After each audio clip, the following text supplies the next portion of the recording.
మన శివాజీ గారికి ఇచ్చేద్దాం.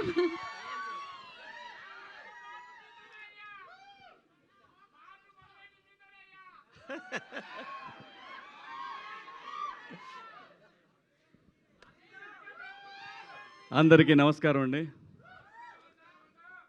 పాత్రికేయ సోదరులకు, మీడియా మిత్రులందరికీ కూడా పేరు పేరున నమస్కారాలు. ఈ సినిమా ఎలా ఉంటుందంటే, మనం కేఎఫ్సి సెంటర్కి వెళ్ళి మంచి చికెన్ బకెట్ తీసుకొని వెళ్ళి కూర్చుంటే ఎట్లా ఉంటుందో వేడి వేడిగా తింటా ఆ మజాని ఎంజాయ్ చేస్తా, అలా ఉంటుంది ఈ కేఎఫ్సి నుంచి వచ్చే సినిమా. ఇదైతే పక్క. అక్కడ చూడండి, ఆయన అసలు పెట్టారు కోనా ఫిలిం కార్పొరేషన్ కేఎఫ్సి. ఏ మాత్రం ఆ బ్రాండ్కి తగ్గదు. ఇది చాలా మంచి లవ్ స్టోరీ అండి. ఇది నాకు కథ తెలుసు. మనల్ని ఒక పాత్రకి అడిగారు, ఏ పాత్ర అయి ఉండొచ్చు, రొటీన్గా ఉంటుందని నేను మా వాడితో అన్నా, వద్దురా ఇది దీంట్లో కాదులే, మనం వేరే దాంట్లో చేద్దాం. పైగా మా శ్రీదేవి తను ఎంత గొప్ప ఆర్టిస్ట్ అంటే, మీరు అమ్మాయి రీల్స్ ఏమైనా చూసారా? ఓరి బాబో ఏం ఎక్స్ప్రెషన్స్! నాకు కోర్టు సినిమా చేసేంత వరకు ఎవరి పిల్ల ఏదో ఓకే ఎర్రగా బుర్రగా ఉంది, బాగుంది, తీసుకున్నారు హీరోయిన్ అనుకున్నా.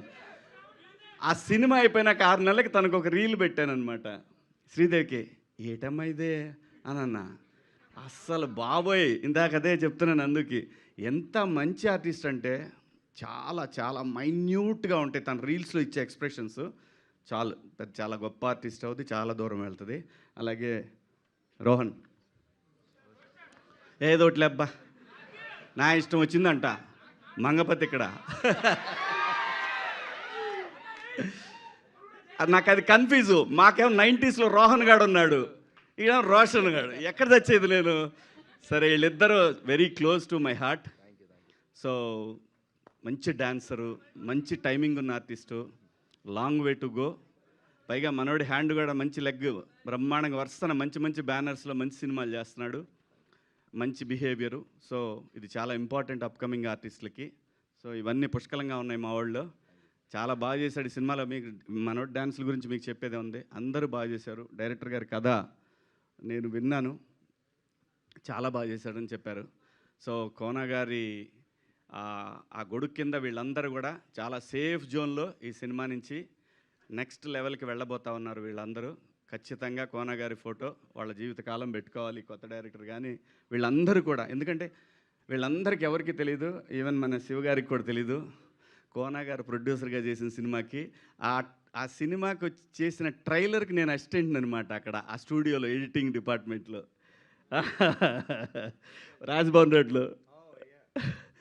తోకలేని పెట్ట, ఇది ఆయన ప్రొడ్యూసరు. నేను అప్పుడు ఎడిటర్గా పనిచేస్తున్నాను. సో ఆ సినిమాకి ఒక సీనియర్ ఎడిటర్ ఉన్నాడు, ఆయన దగ్గర నేను ఆ టైంలో నేను అసిస్టెంట్గా పనిచేస్తున్నానండి. అక్కడ పరిచయం, నాకు అక్కడ తెలుసు, నేను పరిచయం లేదు ఆయనకి, ఆయన నాకు తెలుసు. కోనా గారు ఏదైనా టైం రావాలి. నేను చాలాసార్లు అనుకునేవాడిని, ఎందుకంటే అసలు ఆయన రాసిన కామెడీ స్క్రిప్ట్లు ఎవ్వరు రాయాల. ఈవీవి గారి తర్వాత అంత స్థాయిలో కోనా గారు ఆయన స్క్రిప్ట్లు అంత అద్భుతం. కానీ ఎప్పుడు బాధపడేవాడిని, ఎందుకు రావు మనకి వీళ్ళ దగ్గర నుంచి, ఎందుకు క్యారెక్టర్లు రావు అని ఫీల్ అయ్యేవాడిని నేను. ఏదైనా టైం రావాలి రబ్బాయి, దేనికైనా లైఫ్లో దేనికైనా టైం రావాలి. టైం వచ్చినప్పుడు అన్నీ అవే సెట్ అవుతాయి, కాకపోతే అప్పుడు మనం రెడీగా ఉండాలి.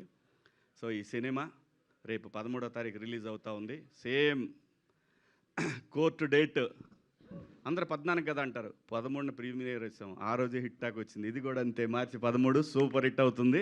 మీ అందరూ దీన్ని ఆదరిస్తారు. అలాగే అస్సలు తను టచ్ చేస్తేనే ఒక వైబ్రేషన్ వస్తుంది. తమన్ గారు నాకు చాలా చాలా చాలా చాలా సంవత్సరాల క్రితం తను కష్టపడే రోజుల దగ్గర నుంచి నాకు తెలుసు.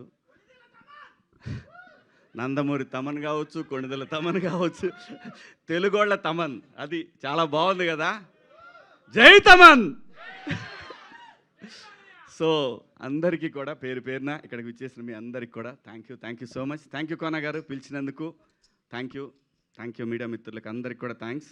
కలుద్దాం, తొందరలో కలుద్దాం. Thank you. So me triple S కూడా ఫస్ట్ అడ్వాన్స్ కంగ్రాచులేషన్స్ అండి సాంప్రదాయని సుబినికి కూడా థ్యాంక్ యూ అంతే అంటే మైక్ తీసుకుంటూ చెప్తున్నాను అనమాట నేను దానికి ఆల్ ది బెస్ట్ అండ్ నా